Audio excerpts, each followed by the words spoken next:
Hello everyone, তো তোমরা সবাই কেমন আছো? তো আজকে আমি একটা খুবই কম সময়ে সহজ পদ্ধতিতে একটা ব্রাইডাল কলকা নিয়ে চলে এসেছি। তো তোমরা প্রথমেই দেখো, টিপের নিচটায় আমি দুটো সিকলকা এঁকে নিয়েছি। এবার সাইডে একটা সিকলকা আঁকবো, মানে বাঁদিকে একটা সিকলকা, একটা ডান দিকে সিকলকা আঁকবো। ছোটো ছোটো করে সিকলকাগুলো টিপের চারপাশে এঁকে নেব। তো এরপরে মাথার উপরে একটা আঁকবো। তো দেখো কেমন করে সিকলকাগুলো আমি আঁকছি।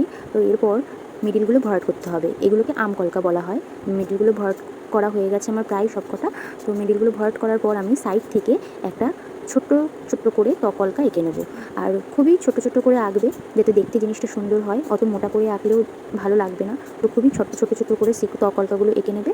তো আঁকার পর আমি লাস্ট তকলকাটা আঁকার পর একটা ছোট্ট পাড়া পদ্ম এঁকেছি। দেখো পদ্মটা আমি খুব সহজ করেই দেখিয়েছি, তো তোমরা আশা করি বুঝতে পারবে। তো দেখো পদ্মটা আমি জাস্ট দুটো পাপড়ি দিয়েছি, আর এক্সট্রা পাপড়ি আমি দিইনি। তো আগে বেসটা করে নেব, তারপরে আমি ভরাট করব। তো তারপরে আমি একটা ছোটো গোলাপও দিয়েছি। গোলাপটাও দেখো কেমন করে আমি এঁকেছি, তোমাদের আশা করি বুঝতে কোনো অসুবিধা হবে না।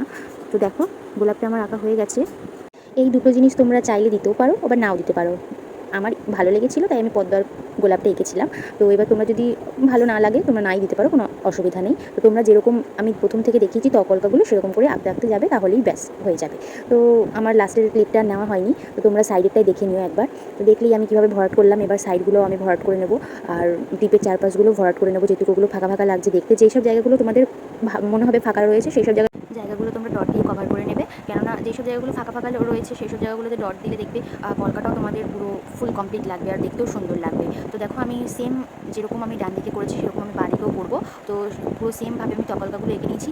তোমরা বলো যে একদিকটা ছোটো হয়ে গেছে, একদিকটা বড়ো হয়ে গেছে। তো একটা কাজ করবে, তোমরা গুনে নেবে কটা। ওদিকে যদি 5টা আঁকো এদিকেও 5টা তকলকা আঁকবে, আর ওদিকে 6টা আঁকলে এদিকেও 6টাই তকলকা আঁকবে। তো যেমন বললাম যে পদ্মটা তোমরা চাইলে আঁকতেই পারো, আর না চাইলে কোনো প্রবলেম নেই। যেমন তকলকাগুলো আঁকছি সেরকমভাবেই আঁকতে আঁকতে যাবে। দেখো আমি লাস্টেরটা তো তোমরা ওই ক্লিপটা নিতে পারিনি, তো তোমরা এখানে দেখে নাও আমি লাস্টেরটা কেমন এঁকেছি। তো আমি দুটো গোলাপ এঁকেছিলাম, দুটো গোলাপের মাঝখানে দুটো ডট দিয়ে একটু লাইন টেনে জাস্ট একটু ভালো লাগার জন্য সেরকম করে এঁকেছি।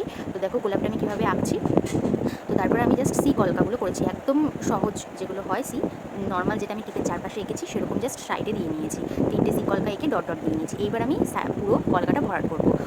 দেখো প্রথমে ওপরগুলোতে পাতা দিয়ে নিয়েছি আর একটা করে ডট দিয়েছি।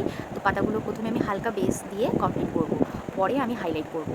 তো যেখানে যেখানে আমার ফাঁকা ফাঁকা লেগেছে সেখানে সেখানে আমি ডট ডট দিয়ে কভার করে নিয়েছি। তো দেখো কতটা সুন্দর লাগছে আর কতটা ভালো লাগছে। তো এরকমভাবে আঁকলে তোমাদের আশা করি কোনো প্রবলেম হবে না, আর আশা করি বুঝতেও কোনো প্রবলেম হয়নি। তো দেখো এরপর আমি যেখানে যেখানে মনে হয়েছে ফাঁকা লাগছে সেই সব জায়গাগুলো আবার আরেকবার করে ডট দিয়ে ভরাট করে নিয়েছি। এবার আমি হাইলাইট করছি। দেখো পুরো আমি দেখো তোমরা বুঝতেই পারবে, আমি প্রথমে হালকা করে এঁকেছিলাম, এবার জাস্ট যেসব জায়গাগুলোতে ডট দিয়েছিলাম সেই সব জায়গাগুলোকে আবারও একবার হাইলাইট করে নিচ্ছি, যাতে দেখতে কলকাটা সুন্দর হয়। তো তোমরা সবাই জানিও আমার এই কলকাটা কেমন লেগেছে।